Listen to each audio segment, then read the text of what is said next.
আমার বাড়ি গোপালগঞ্জ, তাতে কি হয়েছে? শেখ হাসিনার জন্ম নিয়েছে আমি নেই, আমার বাপ দাদার ভিটা ওটা। শেখ হাসিনা অন্যায় করেছে বিধায় আমরা তো অন্যায় করি নাই, সে আমাদের বৈষম্যের শিকার হয়েছে, আমরা তার বৈষম্যের তার রোশনালে পড়েছি আমরা।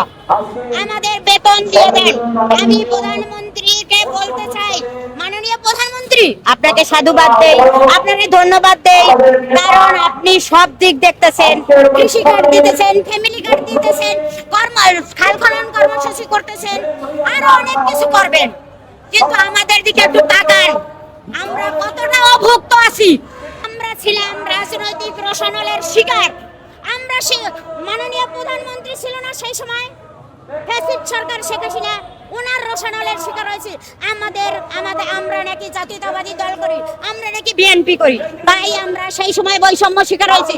এখন কেন বৈষম্যের শিকার হবো? জাতীয়তাবাদী দল, মাননীয় প্রধানমন্ত্রী, আপনাকে তো ভোট দিয়েছি। শেখ হাসিনার কাছে আবেদন করলে আমাদের কোনো কথা শুনে নাই, সে বলছে আমরা নাকি বিএনপি করি, তাই আমাদের দিকে কোনোদিন মুখ ফিরে থাকে নাই। আমার স্কুল ফিট, একদম ফিট একটা প্রতিষ্ঠান থেকে এসেছি আমরা।